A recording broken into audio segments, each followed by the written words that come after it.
Hey, this is Matt. Are you ready for another exciting author forum? I'm so proud I was able to bring these great authors together, and so honored to have them join me for this discussion.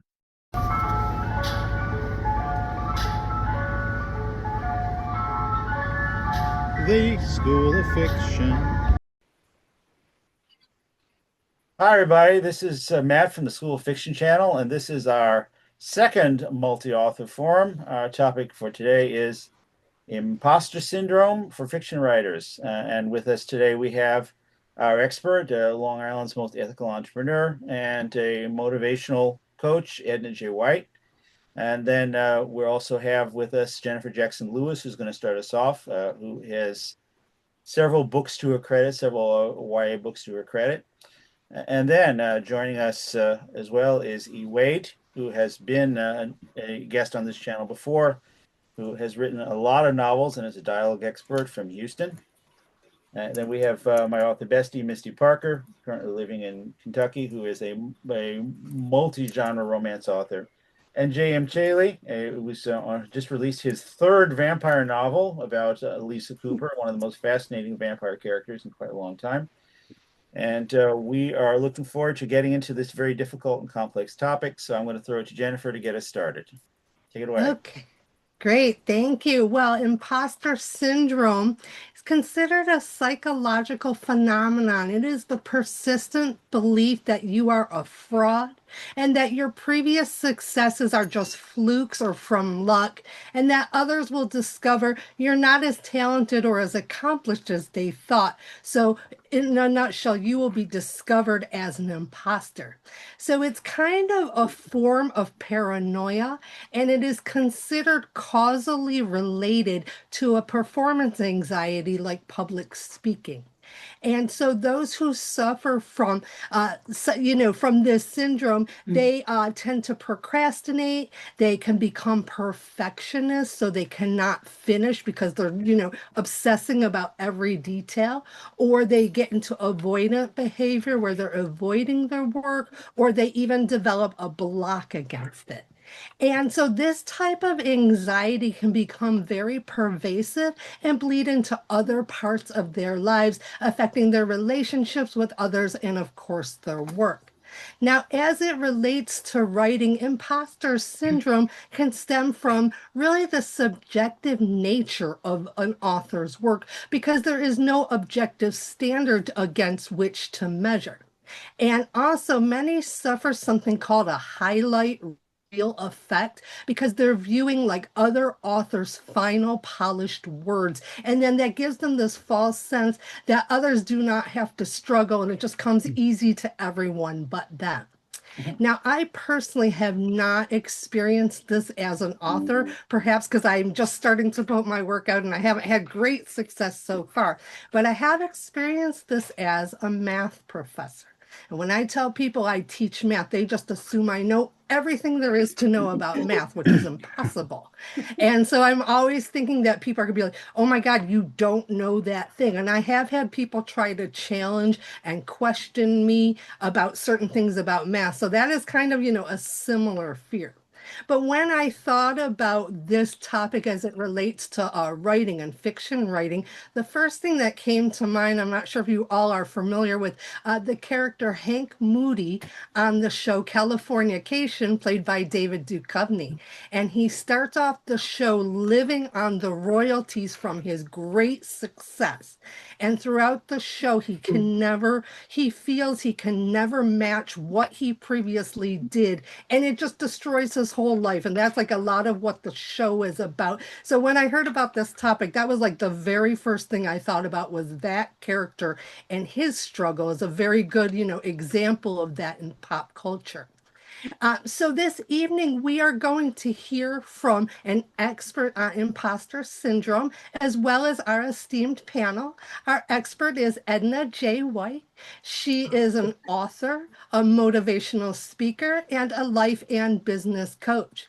And she helps those 40 and up step into their next chapter with clarity, confidence, and purpose. She guides them through something called the bishop stage, where their life wisdom turns turns into impact, income, and inner liberation. She cuts through cultural conditioning, religious programming, and old survival patterns so people stop shrinking and start leading their lives on purpose. And so she has a lot to tell us on this subject. And so I'm going to hand it over to you, Edna, to get us started with our discussion. Oh, goodness. Let me just tell you. I think when you said that about, when you're writing, I was like, oh, my goodness. I know imposter syndrome hits me other ways, but writing was a trick, I think there's so many things that with authors that we go through.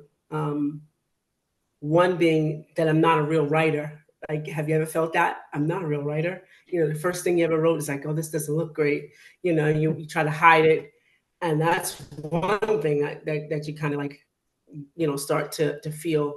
And it's rough because when you first start writing, you're not doing it through as the way they want you to, like a publisher paying you. You're doing it through independently or, publishing it print on demand. And that's like one of the hardest things, like, this is not good. It's not selling because it's not good. And, I've gone through that. I think I've written about 150 ebooks and I never published them. And I was like, oh, these are not good enough. These are not good enough. And I've been through that, and just putting out the ones that I have put out, I went through the same thing. This is not real. This is not real writing. So, but it's a lie. It's a lie. It's like you said, it's subjective. And believe it or not, when now that I'm trying to put out the 150, I have interns that kind of do the work, right? They do the work for me. And it's like, oh, this is so good. This is so good. And I forgot about I wrote it. You can forget those things. You forget, And I was like, oh, I wrote that? Yeah, you wrote it. And I was like, oh, okay. But, we go through those things. There's a lot, there's a gambit, of things that we go through. Success, and how you see people say bestseller. For years, I didn't want to say that about my book. My book was one of my books that called The Women Right Now. A publisher paid me to write or put together, should I say, curate. And it was a bestseller. And I want to tell you, for 1 week. And I didn't know if I was supposed to say bestseller forever or minimize it and say bestseller for 1 week. I didn't want to be a liar, but it was the imposter syndrome saying, that's not true. When you're a bestseller, you're a bestseller. And it was somebody in the book industry had told me, would you stop that? It was a bestseller for 2 weeks. On Amazon for the first 2 weeks, bestseller. I was like, okay, but it took a lot to kind of say that, we go through those things, especially if you're writing about something personal too. That's fiction and nonfiction. You can probably get away with because I love vampires, by the way. JM, I love it, love them. And that's easy because I think because it's adventurous. But when you talk about yourself and you talk about something that's like personal or, giving your story or sharing a part of your story, it's like, oh man, they're not gonna read this. And when I put out my first book, the stuff that no one told us about living as an adult after childhood sexual abuse, I didn't think anybody was gonna like it. Woke up one day and I sold 10,000 ebooks to Germany. So it can be done. You don't know, you got to put it out there because you don't know, and it showed me that every book doesn't have the same route, So imposter syndrome stops us and keeps us stuck as writers from not sharing, because even I've heard even writers say a lot about putting like, how you first put your manuscript out, I got to give it to somebody. So you got to give it to like close friends. They don't want to even do that because, oh God, they're going to probably give me some bad feedback. I know some writers that do not want to hear feedback about their book, but I was like, I need to hear what's wrong with it. So I would give it to everybody. What's wrong with it? Tell me what's wrong with it, and because the publisher is going to rip it to shreds. Let me just tell you, I've had that happen to me already. They'll rip it to shreds. Like, no, I wanted to say that. I really want to say that, and, they have their own ideas. But, imposter syndrome will stop us from doing just the simplest things, getting our manuscript out there, the comparison trap that you talked about in the beginning, right? You see the major players, the bestsellers with the 1 million copies and all of that. You're like, my writing will never get up there. Never get up there. Let me just tell you, one person, and like they say, Oprah has the golden touch. One person can read it, and it spreads like wildfire. You never know. But imposter syndrome keeps us in that comparison trail that we constantly measure ourselves against another author. I'm glad that Matt's having this discussion, because authors refuse to work with one another sometimes because of comparison, or productivity or sales, and that's a whole nother avenue, sales. But even on platforms like this, it's comparison. You feel funny sometimes. Like, I don't want to say anything to hurt the next person, or maybe they're like JM is writing nonfiction, and I don't want to say anything that could hurt like him. But we all have an experience, and imposter syndrome kind of keeps us from having those critical conversations, because everything, I believe, even nonfiction, has a little bit of fiction. Just a little bit, Another thing, I think, the myth of the perfect draft. Have you ever heard that? It's like you're writing it and you just keep. I know that when I first started writing, I never used a pencil, so I wouldn't, because I was always erasing. So I used to use a pen, and I just kept going and going until it was all written, then go back to it. But just to it's got to be clean, kind of perfect.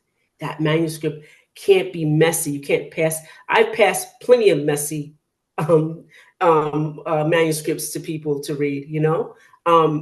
Crumpled papers, maybe with some butter on it from a bagel or something. Really, seriously, it's like everything's got to be perfect. It's just a draft. It's not the the final thing that goes to out to the public.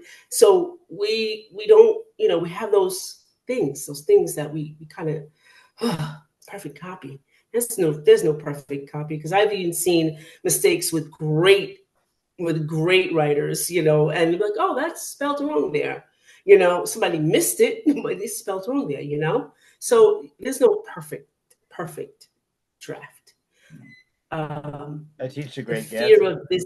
Yeah. Huh? I teach the Great Gatsby, and there's a scene at the beginning of chapter 2 where he says, he's talking about a billboard with some glasses on it, and it says that the eyes, the retinas are 1 yard wide.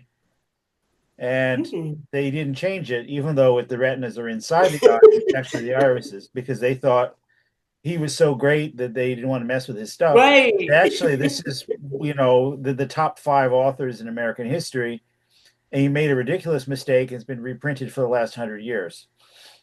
See? That's perfect. That's a perfect example. Yeah. So yeah, everything is not gonna have to be that perfect. Should I keep going? Yeah. Oh. Okay. Let's see. Fear, like, did I say fear of visibility? Like, the deeper the story, the more personal the writing is. And then imposter syndrome whispers, are you telling the story right? Is it the right way? Because I know when I was writing my story, I was like, I got to make sure that I remember it right. And if you know anything about survivors of childhood sexual abuse, or any type of trauma, you remember it in bits and pieces, So I kind of, think of it as someone hitting a mirror with their fist and the pieces are broken. You can see the face, but it's all distorted. So you see things different, you see things in pieces, right? So it's like is this really going to go somewhere? And I remember when I first put my book out, and I was on I think I was on with, what's his name? Al Cole, and he was on either ABC or NBC, one of them two. And this girl heard it, and she actually emailed me and said, I just bought your book. And I said, okay, I hope you enjoy it. You know, if you have any questions, get back to me. And she called me back, and she was in like a really, really bad situation where she was a situation with her dad, and she didn't know how to leave, or did not, you know, she didn't know how to even separate from it. And she said, your book helped me so much. And when she called me back, when she emailed me back, she said, I moved out with my aunt, and she was able to move away. So you never know. The fear of visibility, I always like whispered to my book, wherever you need to go, you know. And of course I have a plan for each book, you know. So, you know, but you know, the fear of visibility is always like our story. It might not be something that somebody wants, you know. Another one is research overload, I think. Yeah, research overload. I have a friend like that. I have a friend that we were going to write this book together, right? Oh, three of us. And she goes, okay, I got to get on my research right. I got to get on my research right. And we have not written that book yet. Because she's still researching, and life started getting in the way, right? Research, we go crazy sometimes, you know, to over search because we're afraid to be called out on something. Yeah. You know, we don't know enough. You know, let me just tell you, that's why they have like, what's the word when you update your book, when you have the first edition, you have a second edition, right? Right. So that's a thing. So, you know, we have to look at that and say, hey, that's right. If I'm limited in research on this, I can always update it later, because every book grows, really. I mean, if you have one book, you can actually expand it later on. So we forget those things, especially around nonfiction, you know, especially around nonfiction. Genre shame. Yeah, you had that one? You ever had that one? Shame and genre. Like, you're not really a self-help writer. You're not really a fan of fiction, you know. So yeah, imposter syndrome kind of like fuels that literary, you know, part of you, like, oh, I don't know if I fit in this genre or not, you know. And it tricks you, you know. When I was trying to place, especially when you're doing it independently, you're trying to place your book, you know, with Amazon, you're trying to like, does it belong in this genre? Does it belong in that genre? And you're trying to place it. I said, hey, have fun with it and just place it where it needs to go. It might just get to somebody until you find your space, you know. But it shames you from like picking a genre. Like if you know this is going to help somebody, you know, maybe it's a little bit, maybe it's a little political, right? But it's really leaning towards helping somebody in a situation that's really personal, and you're not sure where to go. So it probably will, I don't know enough about this, I don't know enough about that. Hey, nothing beats a failure but a try. That's what my told me.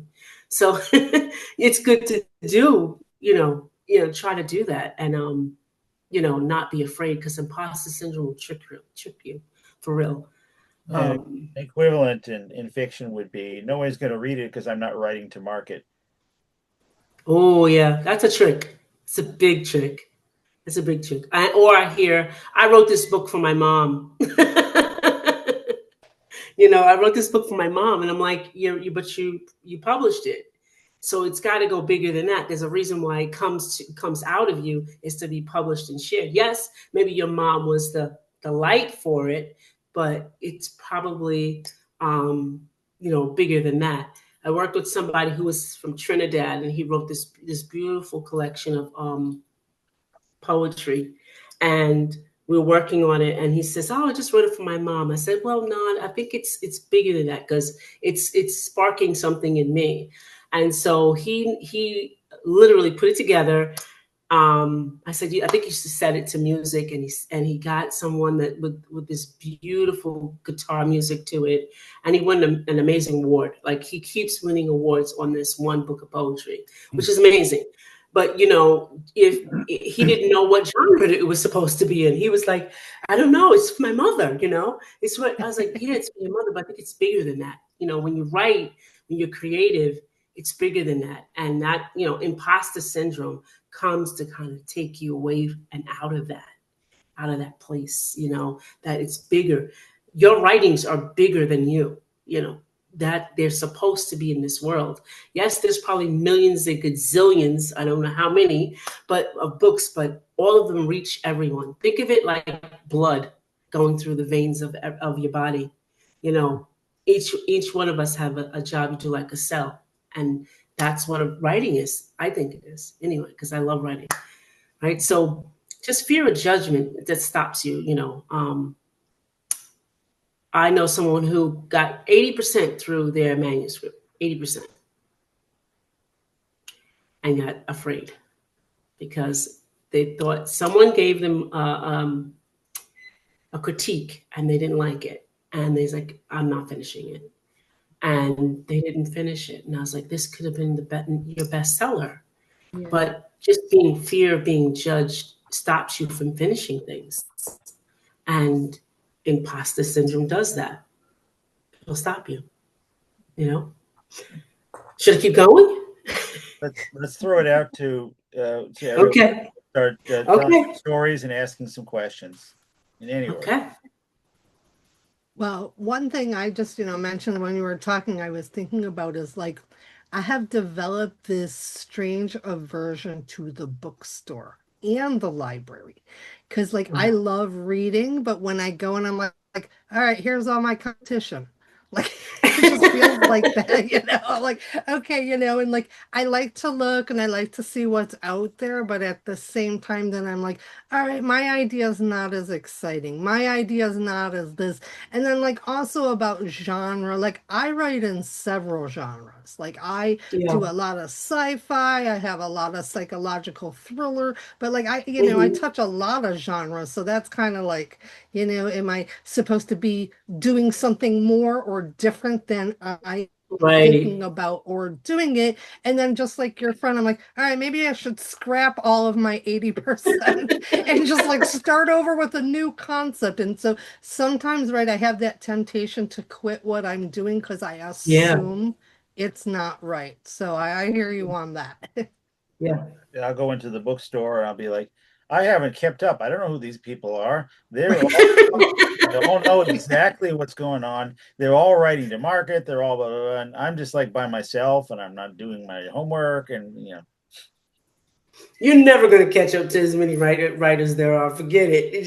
I stopped doing it. I stopped looking. And then if somebody mentions the book to me, I'm like, oh, okay, I'll pick that up and check it out. And I'll go on Amazon and check it out. Yeah, but you're never going to catch up. Yeah, I feel the same way. Like you're supposed to be well read, but then when I read other stuff, I just want to go write my own. Like it inspires me too much sometimes. That's what it's supposed to do. Yep, that's what it's supposed to do. It is. It's supposed to do that. For my podcast, I at least get about 3 or 4 books a week, and I have to read them before I 2 weeks in before I meet my guests. So I'm always reading. And that doesn't, it doesn't come to my thoughts. Oh, that's I should be writing like that. The only thing that comes to my thoughts now is, oh, I love this font. I gotta use this font. I gotta use it. And that's the only thing that comes to my mind but all of it's good, but you gain more insight to different things, to expand even on your own stories, your own work. I do appreciate a good font. So that's yes, yes, girl, yes, for sure. You were talking about genre shame, and I've been writing romance for many years now. And so just the number of times I've gotten poo-pooed for writing romance is I can't really count the number of times. When you go to different book fairs and stuff, and you hear the little remarks and all this stuff. And then it makes you like wonder if you're just not, writing good enough. Your writing's not intelligent. You're right. It's just Yeah. whatever. But I mean, romance is the best-selling genre of all time. Yeah. But Yeah, absolutely. yeah. But You got to I've talk read to some. yourself differently Yeah. because what it does, what you might be in the wrong place. Because for me, I used to go to all these book fairs, right? Be sitting there, I was like, you know, everybody's just sitting there, and I would be walking around. Hey, what's your book about? And I never manned my station because I'm so nosy. What's your book about? And I'm having these big old conversations, right? I just kind of figured I'm not going to sell anything, Not that I thought that I wasn't. It was like, it's not the place to do it. Do you know what I Yeah. mean? Like it's some places are not. And like I said, you got to whisper to your book, where do you need to go? Right. And and that's what I do with all my books have a different goal. It's like a business plan. Each one of them have a different place to go. It's not like they all stay in one genre. No, they all go different places. So, just don't get discouraged. You might be in the wrong place. That's all. Think outside the box. I'm gonna tell you. I did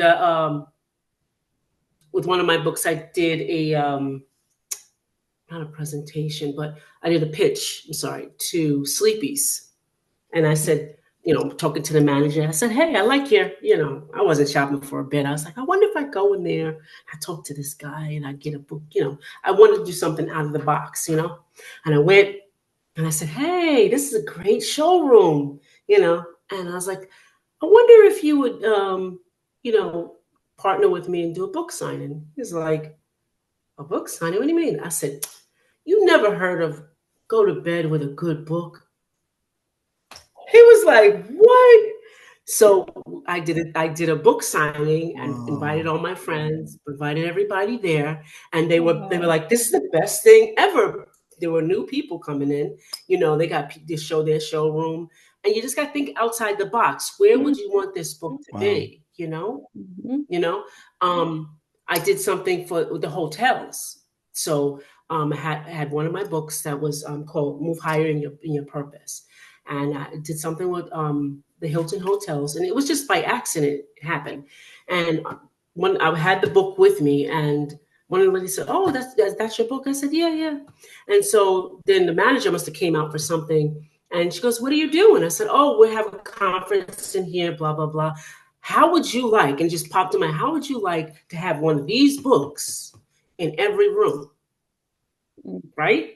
Try me out for 1 month. Just give me 1 month. I'll give you 100 books, right? Just go to any hotel. I'll give you 100 books. I got rid of 100 books. So I could truly say that I got rid of 100 books.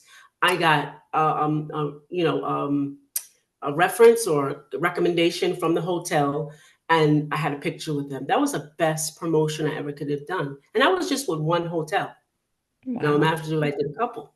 Just think outside the box for yourself. Wherever your book has to have that goal, and I look at every book as a goal. I'm about to write my 32nd, and I look at every book with a different goal. Every book has a different goal. Nice. I like your name, by the way, Mysti. Oh, thank you. Yeah, I still struggle with just like approaching people for those out of the box kind of things. So am I good enough for that? They're gonna say no. I just know they're gonna say no. Yeah, oh no, don't say that. They might just say yes. They might just say yes. The worst thing they can do is say no, right? That's it. No, the best thing they can do is say no, because I got turned down by I pitched Billy Graham's library. Everybody knows that library, right? Everybody knows that's I used to go to Charlotte all the time. Yeah. So yes, okay. I pitched him, right? I always go for the gusto, and I get the gusto no's. But when I got the no from it's in writing. I actually laminated that no. I laminated it. Okay. Wow. From Billy Graham's library, I got a no. And you know what? That kept me going for years. This no is just another stepping stone for my next yes. And if I got a no from him, that, okay, I'm not going to mess with that anymore. He's going to come to me now. So, and I laminated that, and that's my motivation. That that no is just my stepping stone to my next yes. That's all it is. That's good. Mm-hmm. And I don't know if I was still on. No, I've done some things, Misty. I was saying like I was really afraid to, but I was actually surprised at like how receptive some people were. And I Ooh. just like emailed random high schools and I got this librarian of a high school to like invite me and I gave away a bunch of my books, like put my books into my readers' hands, which are teenagers. Nice. And like it was just very, like Great. other high schools said no and they Mhm. or didn't respond. And like, Yeah. and now I'm trying to get my book into the bookstore at Michigan Tech, which is my book is about Michigan Tech.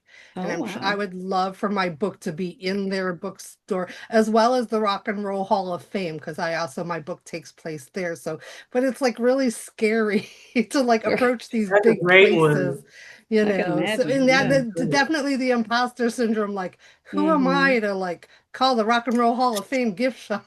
Yeah, Right. but we have one in out here in Smithtown, I think it is. That's Oh yeah. easy. That's easy. You got that. Yeah, You got it's that. scary though. Mhm. It's I gave one of easy. my books to Jim Lahiri. Oh, okay. She donated to the Brooklyn Library, but That's Oh, great. That's great. That is at good. least I got to stand near her. wow. Oh.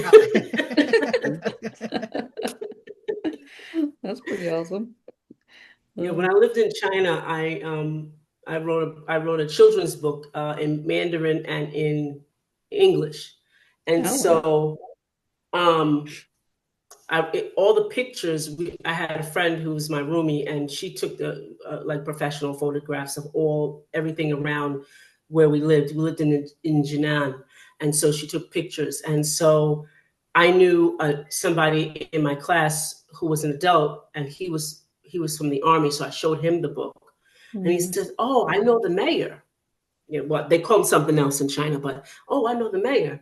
And so that book stayed in China, and it's in China right now in that particular town because I wrote a book about it. So if I can do it, and that was my first out. That was my first time doing something like that. My first time Wow. ever, and that was 2013.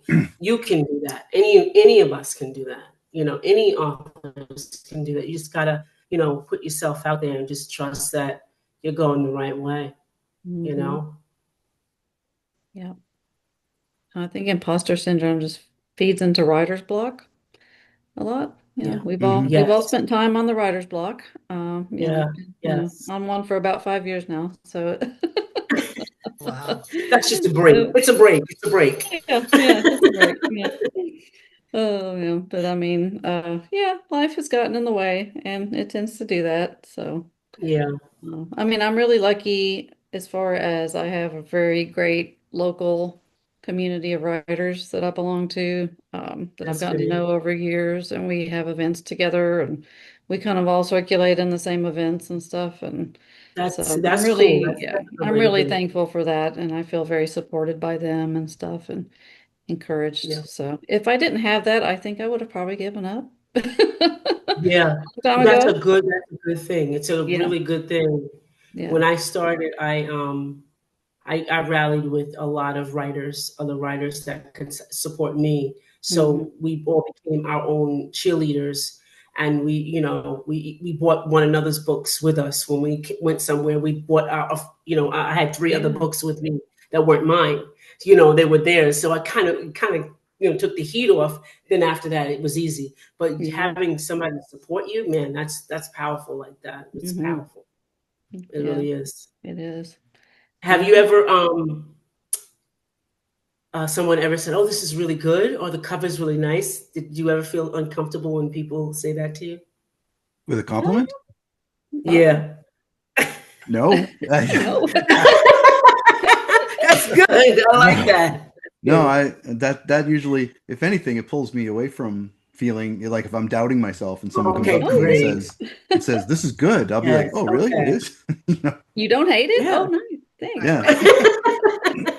I remember that I did a open mic like when I was first, doing my and that's the thing I've been trying to do is open mics. And this lady Yeah. come up and she was all crazy about my book and like I don't know why, like I did not know how to take a compliment. And like I didn't even tell her where to get it or anything. Like I just like still kicking myself over that conversation because Yeah. she clearly wanted to know where to buy my book. And I was like, isn't the cover horrible? Like I don't know. I just like put my book down for no good reason, just Aw. nervousness or whatever. So Yeah, oops. don't beat yourself up. Oh my goodness. Yeah, we all Yeah. been there, but we beat ourselves up. But Yeah. you're realizing it now, and I guess talking about it's not going to be that bad now because we usually suffer in silence. We suffer in Yeah. silence, like oh my god. But if you talk about it, it's like it kind of okay. I shouldn't be afraid of this. Yeah. And there's Mhm. people out there that's kind of like rooting for us. I had a guy Yeah. at a convention I went to recently, and he, I'm an indie author. I've done, Mhm. there's a few people around my local residents that might Yeah. know, have heard of me, whatever. There's a few people out on the internet that know me, but uh, this guy comes up and he's all excited. He's like, "Oh my God, JM, you're here!" And he's shaking my hand. He's like, "Oh my God!" And I literally had no idea how to react to that because never. He's like, my dad has your book and he talks about it all the time. He's such a fan, and he's like, Mhm. he wanted me to like sign a bookmark and give it to him. Uh-huh. I'm like, yeah, all right. You just want my, all right. You Yeah. know, he's like, I'm gonna tell my dad that you were here and everything, and I'm like, okay, yeah, and then he's all excited. He shakes my hand again. He leaves, and I turn to the woman next to me who's at this other, the table next to me, and I'm like, Yeah. I don't understand what just happened. And I didn't believe it. So I started asking other authors. I'm like, was there some like really enthusiastic guy Oh coming my up to me? gosh, that was bad. Was was That's I just conned? Was this part of like a thing? Is there like a hidden camera somewhere? And oh all the my other authors were god. like, no, that didn't happen to me. And I'm like, oh, I'm like, so that was real? Like I didn't know how to That's process it. cute. Yeah, that is imposter syndrome. Yeah, Yes, I guess it is because I've had yes. people come up and say, "Oh, I love your book. I bought your first one. I'll buy your second Hmm. one." And then they go and they buy it and we chit chat. And I'm fine with that because I feel like I've had that happen. Like the first time it happened, I was like, "Oh," but it's happening more, the more shows I do. Of This course. guy was like psyched. He was so psyched and I just didn't know how to handle it. Yeah. Did you Well, get his I have a number? question. Yeah. He's your I have a number one question fan. for Did you get every. his Oh, I'm number? sorry. So sorry. I have a question for everyone also about imposter syndrome, but like I was a part of this critique group of kind of a famous author and like everyone in that group was such a better writer than me and now they're all like multiple published, multiple award-winning authors. I Mm. got such writer's block because I was so intimidated by, I was like five other writers. Have you all ever like felt really like, compared yourself to others that you knew and, lost your confidence or gotten writer's block from that? Oh, sure. Yeah. I've Mm. been writing since like 2010 in publishing. And I've seen people come up from that period and from more recent times and they're already, multi-figure full-time authors, and here I am still Yeah. struggling along with my demanding day job and barely making anything on my writing. So, that's it's hard sometimes when you think about it like that. But at Yeah. the same time, I have to tell myself, you know what, I'm very proud of them because a lot of them I know and I've seen how much they've worked and how much they've worked for it, and they deserve it very much. So I Exactly. just really try to be happy for them and be encouraging and supportive of them. There's always just that Right. little feeling though, you're like, I wish I could do that. Maybe I'm not Yep. good enough. Well, would you want to hang around somebody that's not doing the numbers or somebody who's doing the numbers? Would you rather, if you want to be a millionaire, would you hang around millionaires or people who aren't millionaires? That's Hmm. different. That's how you gotta look at it. Is Mhm. I'd rather Good hang point. around those people because they got the gusto. I want to go where they're going. So I make it my business to be around. I would love to be around those people. I wouldn't feel bad. My book is going to be right here because I'm following you. I'm watching you. I'm asking you. I'm picking your brain. So that's how I feel about it. I think It's one of the things that could contribute to imposter syndrome too is if you have someone, especially if it's someone close to you, someone who matters to Mm, you, someone whose opinion matters to you, and you show them your work and they dump all over it. Um, I've had people say to me, I'm not into vampires or this wasn't my thing. right. But if somebody dear to me, Mhm. and this has actually happened to me and it hurts, it stinks. It's if Yeah. someone just kind of rips apart your work and it's almost the receiving end. Well, in my case, it was almost the receiving end of what Jennifer was talking about, in which this individual was trying to write a book. And then I was like, oh, that sounds like fun. I'm going to try to write a book. And then we both kind of like started researching. We were both reading Right. Stephen King's On Writing around the same time and coming up through Mm. the process of learning the craft together. Mhm. Um, and then I kind of got my foot out there and started making money. And he trashed everything that I was doing. So, um, Yeah. Yeah. you know, you know, That's jealousy, though. That's well, Yeah. he was genuine also Yeah. he was also jealousy. trashing me on the way up too. So before I even started making a dime, he was trashing me. So It's still Wow. jealousy. I don't know if it It's was still jealousy. jealousy. Yeah. Trying to Um, pull you Yeah. down. Yep. I think Yeah. it That's felt it. more like resentment, kind of like more Yeah. like, why are you here and not me? Um, Exactly. Yeah. so it was That's almost like he was trying to assign imposter syndrome to me by saying, you don't right. deserve this. You're not Assign supposed to it. be here. And then I started doubting myself. I'm like, is he right? Yeah. Am I Yeah. just Mhm. Exactly. is this a fluke? Mm.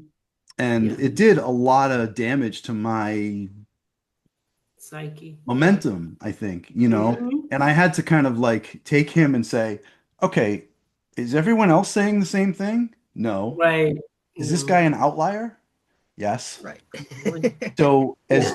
as dear to me as this person is or was, um, I couldn't let that hold me down. And it took me a long time to get to that point. And I got to tell you, years later, it's still, it's every now and then it Yeah. still stings Yeah. to They'll get think It to you about takes that. it. though. It Yeah. takes a lot. Yeah. I Well, had a I've had friend what do you that said too. about, I'm sorry, I've had what you said about people saying, well, I'm just not into what you're writing, and it makes me doubt what I'm writing. I was selling my book at this fair, and this lady, I said, I think my book's a little too old for your kids because they were like, young. She said, Yeah. well, Hmm. I don't know anyone who would want to read about a biker gang unless she walked away. I'm like, and then I was just thinking, maybe no one wants to read about a biker gang. And that's like, my book is like about a biker culture. So it made me Hmm. doubt like Oh, what I'm writing based on what other people had to Yep. say. that's such a Yep. genre though. Yeah. Yep. Yeah. Right. Exactly. Yeah. I've read a lot of marketing books and stuff and books on like how to Hmm. get an agent and all this, and a lot of them say the same thing.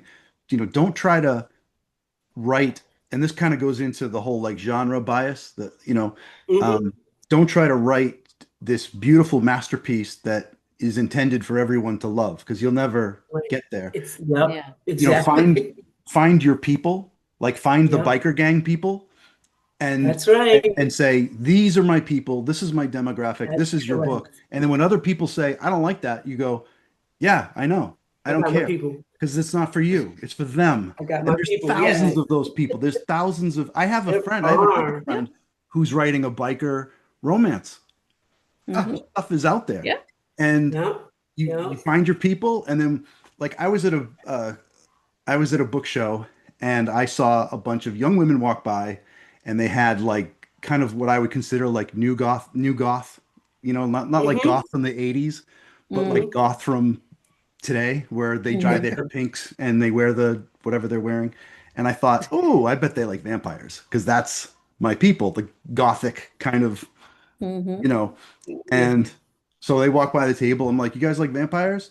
And then one of the women goes, I like Twilight, and she just keeps walking. Oh, no.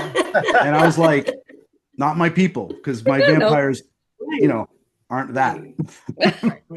They don't sparkle. They don't sparkle. They burn in the sun. Not for Kind me. of making kind of ironic remarks back and forth. No.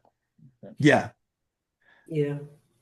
You just need to, I feel like once you get to the point where you know who your people are, so when That's when right. someone outside of your niche says Mm. I'm not interested, you just kind of go, yeah, Yeah. that's okay. Okay. I didn't You're not expect you my to be. audience. Yeah. Yeah. Okay. I was going to jump in and say that I've interviewed 2 other authors writing about bikers.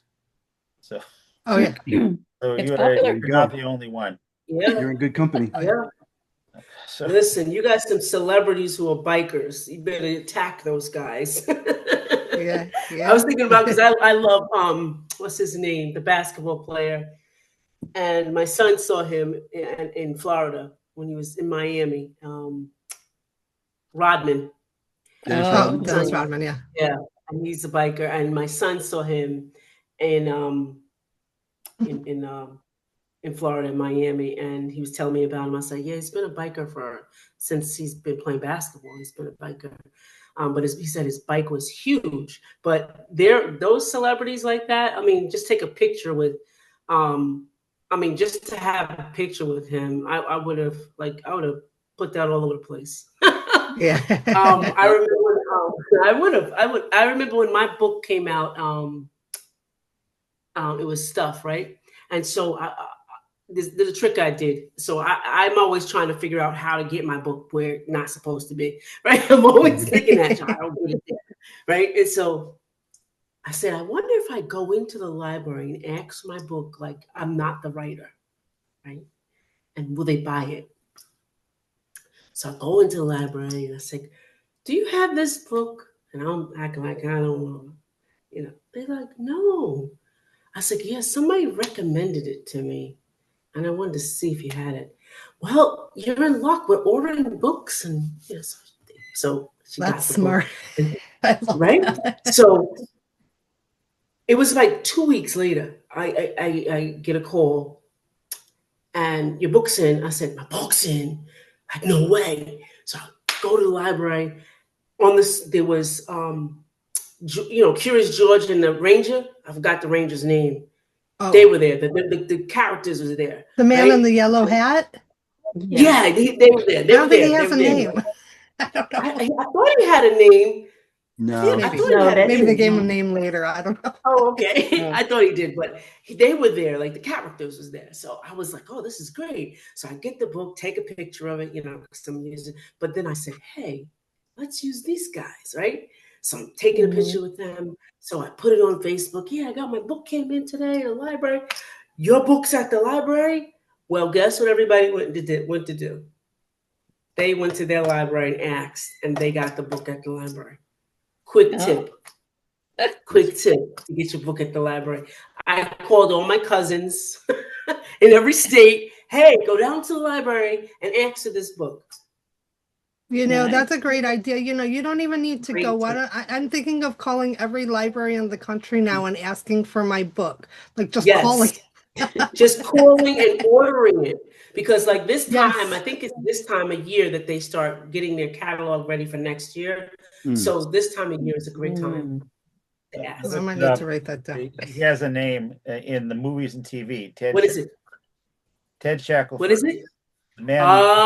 Okay. Not in the books. Only in the. Okay. Oh. Yeah, they did say in the book in the children's book is always the man with the yellow hat. No, this is a practical tip that we're going to need to make into a TikTok, I think.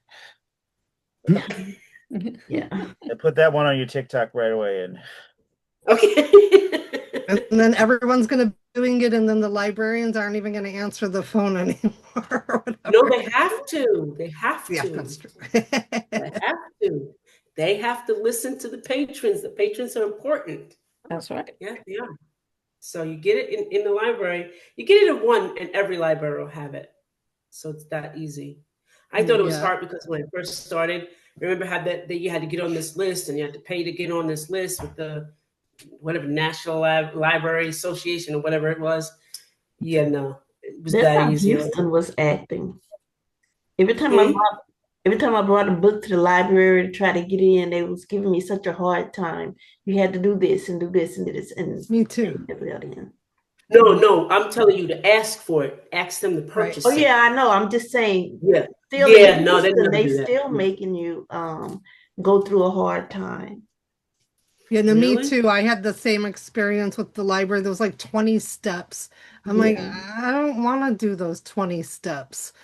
So I like Edna's idea a lot Yeah, better. I'm Yeah. telling you, ask about it. Ask about, and just have people come in and ask about it. And they may not have it. Okay, we're gonna order, because if 4 or 5 people come in and ask about that book, yeah, they're gonna get it, because that means the patrons are like, okay, who is this person? They're gonna do it. And then that kind of makes a segue to you being paid to be speaker at the library. Yeah, yeah. Maybe I need to learn how to do voices so I can pretend to be someone. That's a good calling one. people. That's a good one. And like, yeah, That's you a know really that we good have one. AI. We can like generate some You voices. That's could. right. We're That's not even gonna right. talk about AI. I can do That Swedish was the chess. last discussion. Oh gosh, that's right. That's And right. you have the unlawful Lisa Cooper. If she Okay, was, Matt, you are hired. You can call for me. Yes, also, you're 'cause you hired. do great voices. she could be Swedish. That's hilarious. We can all just take turns and like cycle through, Yeah, there you go. It's support. Yeah, Support the author. I've That's been right. starting everyone that I've interviewed. Okay, now you owe me a phone call. That's right. Call your library. Where you from? Oh, can you call the library? Well, I'll do it in return over here. That's simple. It's easy. Yeah.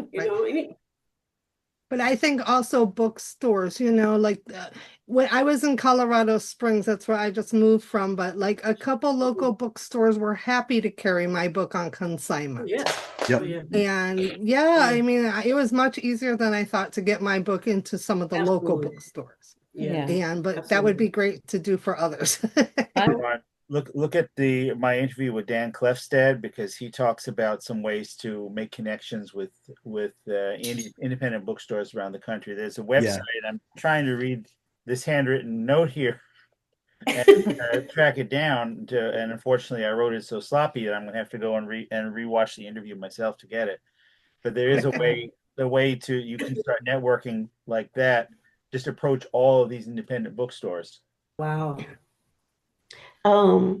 There's so many different things that have given me imposter syndrome, just trying to push books. I wrote this book called Perfect Solution, and it's about childcare and a child that was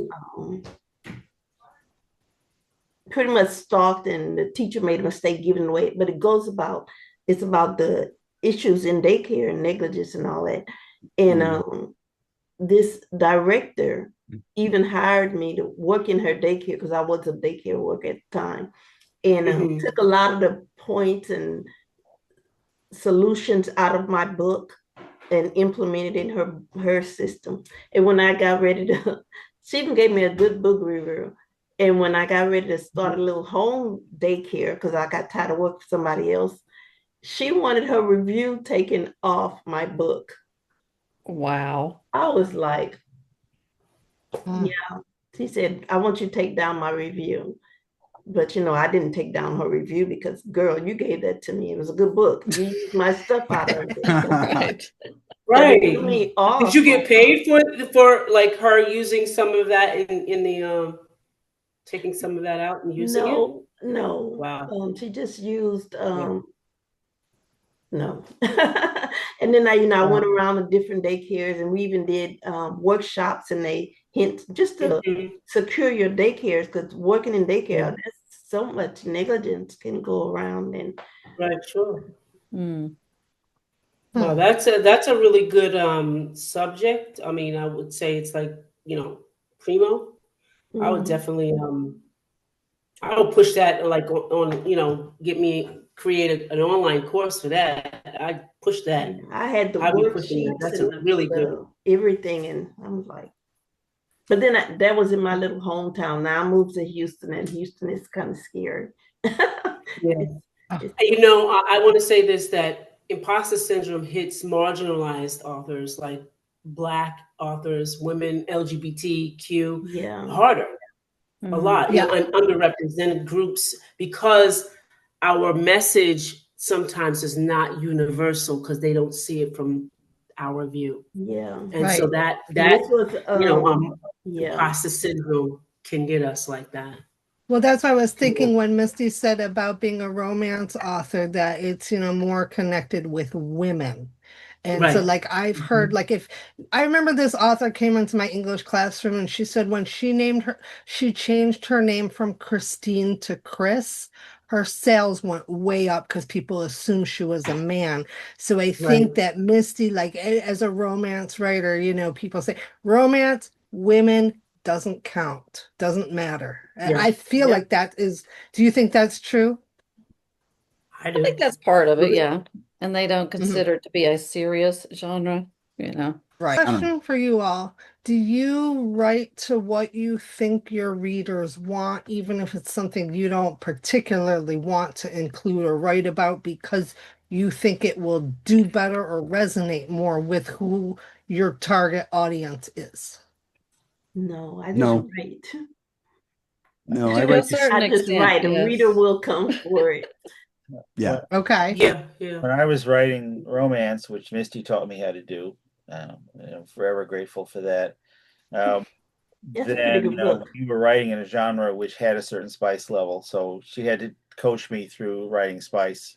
Yep. I did Yeah. not know how to do it, and I put out 2 books on my own, one of them long and the other one very short, and I managed to put the spice in by myself, but it was very unnatural to me. But I felt like I'm trying to manage Yeah. genre, so I had to do it. Yeah.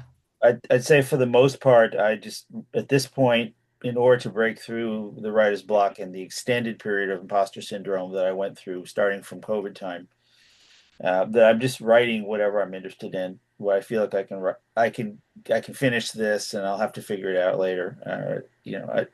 I said to myself recently, it was a non-posted Facebook comment I posted. I have to accommodate myself to the idea that when I put out the next book, that absolutely no one is going to buy it. Not that I will not sell a single copy by just doing it because I have to do it. And that's sort of where I am. And, I promised you all that I would be vulnerable for this one and just kind of acknowledge that, because usually when I'm doing school of fiction stuff, I'm the expert and I'm the interviewer and stuff like that. Mhm. The reality is that I really do not know that I have a professional place other than doing this right now. I still want to write. I'm still writing. I still like what I'm writing, but it's been the market has been very alienating. Mm. I'm not saying I'm not asking for coaching, or because I heard a lot of good ideas. Interviewing is giving me Mhm. good ideas. It's just, to be honest about this feeling that after more than 4 years as a writer, I have absolutely no place whatsoever in the industry except this kind of pose of being the grand old man. It's tough. Mm. Yeah. I just Well, had this yeah.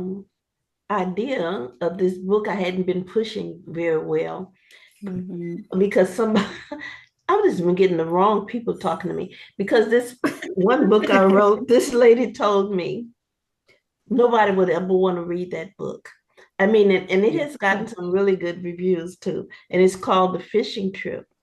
And basically what it's about. And as we was talking, I was like, oh my God, I could have been pushing that with the Epstein files, because what it's about is the guy in there was abused as a child. In the whole little town, it's a bunch of pedophiles just abusing people. And then these children started taking care of these pedophiles, like getting rid of them. And when they got older, um, the guy gets rid of pedophiles. And his main point is life deserves action. And the lady said nobody would ever want to read that book. But I'm I like, would. I'd want to read that. Yeah. Yeah, I would. It's called The Fishing I Trip, would. and it's You really could go. You could take that book inside one of those groups, that, for child abuse or whatever, and that book would sell hot. I mean, for real. I was like, It I was would just sell sitting hot. here, and I've been trying to write the little short stories for everybody who's in there to just so you can see where they all came from, and I've just been stuck. But as y'all were talking, I was like, man, I could have been pushing that book Yeah. this time. Yeah. Wait till tomorrow. I'm gonna write something about it. Yeah. Because she That's said, right. oh my God. And she's a big promoter now. Because when I first met her, she was asking about books and what you write. And when I sent that in, nobody's ever going to read that book. But then I watch her now. She's promoting, that's her job. She promotes people. I've Wow. never brought her back up in her face, but yeah. Well, that's just goes back to like finding your people. She's not Yeah. she's not one of yours. I went to Yeah. years ago. No, not that many. A couple years ago, I think it was. I went to Balticon, which is a science fiction. Mm. They bill it as a science fiction and fantasy book con, but it's really heavy on the science fiction. So it's in Maryland, so it was a road trip. It was like I'm doing all these shows in like Massachusetts, Rhode Island, where I live. This is like going to extend my reach, and maybe I can find some people in a different state, and that would be great. So I get down there, and it's plenty of authors, plenty of indie authors, but the biggest genre is sci-fi. And I would say the median age of the people going to the con are about 60.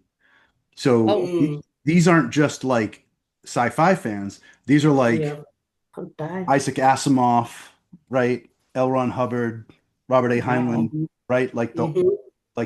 H.G. Wells, like all, old school Yeah. stuff like that. So if I had, maybe if I had spaceships or something, they would have been like, but I couldn't tell you how many people walked by my table and went, vampires? No, no, No. no. Yeah, And right. if I didn't get myself in that kind of mindset where I was like, these aren't my people, I probably would have walked away from that event thinking, Yeah. oh my God, this is, Yeah. what am I doing? But Right. thankfully I was in that headspace where I was like, I'm in the wrong con. Yeah. Yeah. I should go home. Well, I just want to add that, to answer my question also, I do actually look at what my audience wants. And one thing I do is I look at agents' manuscript wish lists. It's a great way to see like what's trending. And so I still write about what I want to write about, but I'm incorporating a lot more like LGBTQ plus topics and characters, a lot more multicultural characters than I ever wrote before. And I got a lot of sensitivity readers because I've never written from, certain Yeah. viewpoints and things. But I feel like it made my writing richer to really like look and see what do teenagers care about Oh, and absolutely. somehow work that into my idea. Mm-hmm. Yeah. So Yeah, well, in romance, there are a lot of expectations as far as your tropes and your subgenres yes. go. So you really have to keep those in mind because if Oh, you you throw do. something out there that people haven't seen before, it's, that Yeah. doesn't get received all that well usually. So, you And don't really don't let want to your invent. character die Yeah. in there. Right, yeah, and Yes. you have to have at least a happy ending or happy for now. So that's Yeah. very important Happy in for romance now. genre. Otherwise, you're Answer. Nicholas Sparks, and that's not romance. Right. Yeah, you do have to feed into the, especially for certain genres, Yes. especially like mysteries, sci-fi, thrillers. Yes, it's a little bit formulaic, and that's where I kind of struggle because I'm a Mhm. thriller writer. Mhm. And I'm also a sci-fi writer, but not typical sci-fi. I don't Right. care about spaceships and monsters and things, I I write about the mind. So, right, it is hard, but I try to like listen to and look at what not just what's popular, but like what the agents are asking for. Mm-hmm. You Well, know? your that's the way trick to is to do it. take those expectations and make that story yours too, Right, Yeah. exactly. It's really awful when I do read current stuff and I'm like, all right, this is just the last three books. It's like, different characters, same book. These books Yeah. that are super popular. And I'm Mhm. like, all right, it's the same thing. Just, this Mhm. girl's on a boat, that girl's on a train, but it's like the same Same story, story. right? Yeah, You're yeah. still That's the lost. movie. That's the movie. Yeah. I'm querying right now, and Yeah. the first time I queried was in 2022, and ultimately I had to shelve the book because I got a full request and I got some feedback and on how to tweak it and stuff, and by that time my vampire series had already kind of taken off on my self-publishing track, so I'm like, I don't Mhm. really have time to focus on this right now, so I kind of shelved it. Fast forward now, I have a novella that I'm querying, brand new. And the difference in those 3 years, we were talking about how imposter syndrome hits um, underrepresented demographics more than, say, white dudes, Mhm. right? Mhm. Um, the when I query right now, first of all, most of the agents that I see out there are women, Yeah. and Yeah. they are hungry for Yep. LGBTQ plus Yep. own voices written by Yep. um, people of color, and Disabled. Mhm. yes, in 3 years, and I'm glad to see it because it's this industry. Just walk through a Barnes and Noble or any bookstore. Yeah. It's this dominated, one-sided place, literature, Yeah. and people are like going, we need other voices, we need other Yeah. stuff, and Mhm. going Yeah. through a manuscript wish list, as you said, is like arming yourself with all the information you need. Is this the right agent for me? Are they looking for what I have? Mhm. And Right. um, yeah, it's just a great way to do it, and Yes, um, it's good. it's It's great to very see good. the industry do it. It doesn't help Yeah. me, but I Yes, like it does. It seeing. gives you that fire. Yes, it does. Right. But it Yes. doesn't it just means that I have to step it up a bit, which is good because Yeah. Mhm. it's been a long time coming. Yeah. Right. Right. I Yeah. wanted to say to Matt, you know, what you're feeling is imposter syndrome. It's writing under pressure, you know, that you finally find your place and then you feel the constant, push to produce. You don't have to. Because there's sometimes a time that I mean, I literally had a time I didn't write at all. And then all of a sudden there it comes. It may be that how you open a jar and you try it with your hands and it still don't open, right? And so you have to go find something like maybe one of those little flat things you put on top and grips it, and you have to find something to open it. This could be your time that you're finding something to open what you really are going to write about. So take this time and just chill, No, like really I enjoy would get what so you're much doing. imposter syndrome when I tried to write anything other than Yeah. what's to me. When COVID struck, I tried to write a book from the point of view of a mixed race female high school girl, Hmm. part Asian, part black. And I thought, because this is kind of what even back then I thought the industry was looking for. And I liked her and I liked the character and I liked the writing. And I said to myself, but I would be considered an imposter for this, right? Because even if Yeah. I can't pull it off because I'm not those things. And I stopped. I never did finish it. And because I would genuinely have been an imposter writing such a book, even though I liked the characters and I liked the situation. You Do you So still should believe finish that, it. Matt? I what? don't think so. I don't think so. I don't think you would. I Yeah. had a guy on his name was Sean McMichaels, and he wrote a book about an Indian reservation, like an Mm. Indian reservation. It was a thriller, and the Indian young boy fell in love with a white girl it was in Montana somewhere, and I said, so where do you get your thoughts, because you're not Indian, and because we're cracking up laughing. I was like, you're not Indian. So he says, yeah. He said, what I had to do is what he calls shadow work is hang out, with Mhm. somebody of Yep. that color. Hang out with them. Yeah, You're not in the property, I you had know? an author recently on, Alex Temblador, who has a book called Writing Identity Not Your Own. who said very much the same thing. You have to make friends within the community that you're writing about. Mhm. I did not think that being the teacher of those teenage girls was sufficient, though, Yeah, unfortunately. that's sufficient though. That's Yeah. sufficient. Yeah, you just have to. Jennifer Yeah, brought I up hear you. sensitivity readers, which I think is a a great resource because For sure. I've Yeah, used Alex was recommending that too. Yeah. yeah, I've Yeah. used sensitivity readers before. I wrote too. my first manuscript. The woman was lesbian, so I didn't, I had to hire a sensitivity reader for that. And then I have another character in my current series who's deaf, Mm. and Yeah, I wanted to be very not not only do you want to get it right, but you want to be yeah, sensitive to not right, use something accidentally that just comes off right, bad, So Yeah. right. um so I don't think you would have been an imposter to write outside your Mm-mm. demographic. I think it's the opposite. I think we're expected to, because otherwise I'm Yeah. writing if that was the case, I'd write stories about a bunch of white men that are in IT, and it'd be a very Right. boring story. No, but you're right, Matt. I hear you because I love legal and medical thrillers, but I Mm. would never try to write one I do not know firsthand, enough to write that well, That's I feel like kind of the same way. Like I love reading them and watching them, but I wouldn't try myself to write it like as a doctor or a lawyer because I wouldn't even think the way that they would. And on the subject, my sister, the particular show on TV that is in her field, and she can't stand the show because she's like, nobody in the field would say what they said or do it that way because she has firsthand knowledge.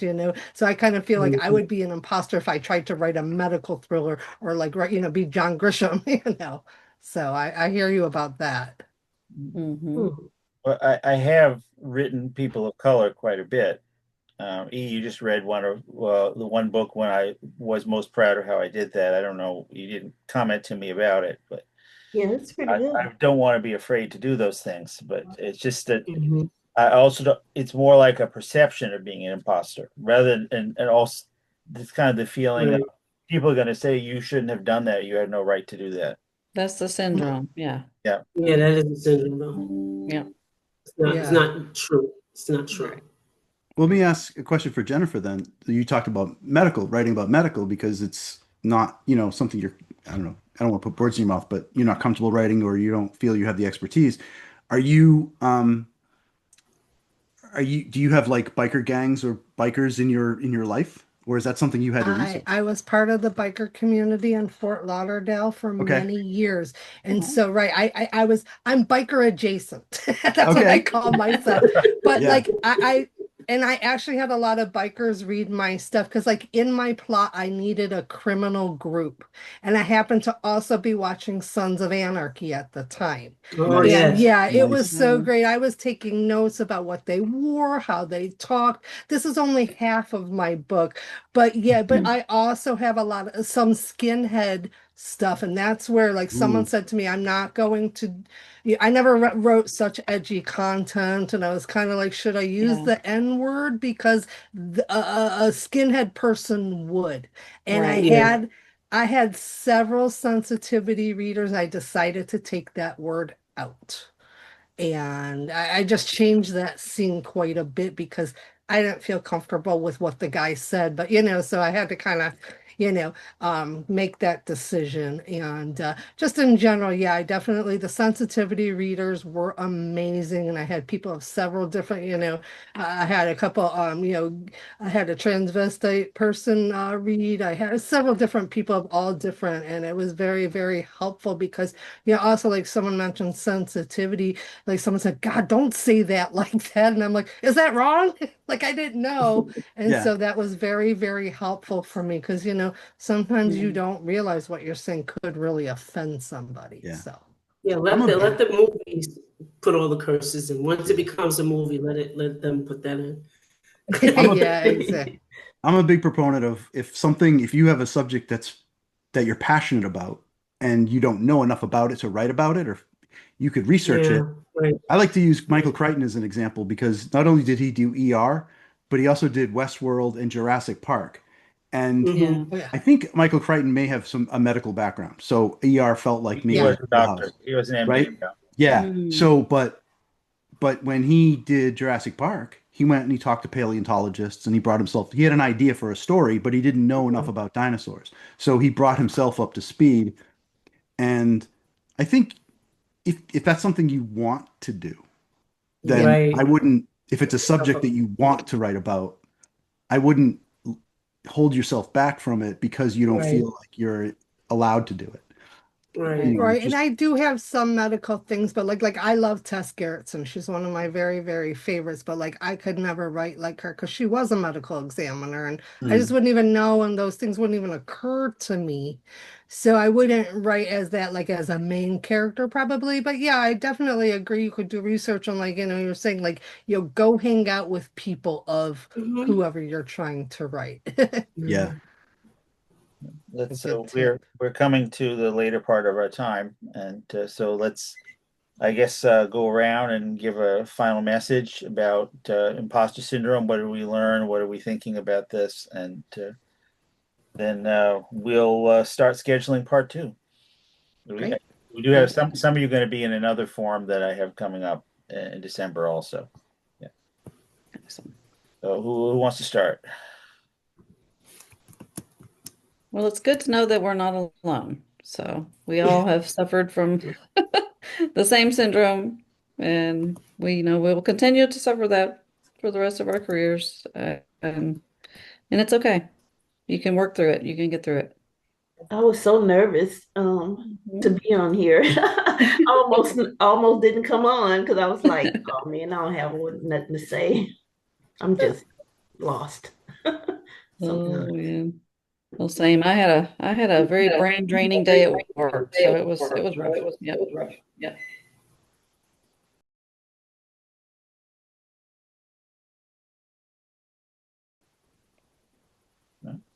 Yeah, I think it's natural. I think we've all experienced it, and I almost want to say you should embrace it a little bit. Maybe take a step back, wallow in it for a little while, maybe figure out why you feel the way that you do, and then wait for that, as Edna said, wait for that jar to open again, Yeah. and then dig back into it when you're ready. Yep. It definitely, awareness is really helpful. This has helped me to know, I'm not alone in my fears and insecurities, that we all have them, no matter how accomplished we are. Yeah. And maybe we can think of it more as a motivator to do better, and kind of like break out of our comfort zones a bit and start working on those voices so you can like call everybody and get them to carry your book. I don't know, that's a really good tip. I wrote it down actually. So. Yeah. I don't know how we got an echo, but I apologize to the echo at the end here. Am I the only one hearing it? I'm hearing No, it I too. hear I don't hear it. All right. I think, but I'll try to be quick. I think my summary is that one of the best answers out of this session of talking about supporting each other, and I feel like the answer how often turn to is community, finding each other. It's very hard for writers for reasons that we've already talked about. But I mean, I feel ready to go because the 5 people who are right now, and I'm going to leave it at that. It's good.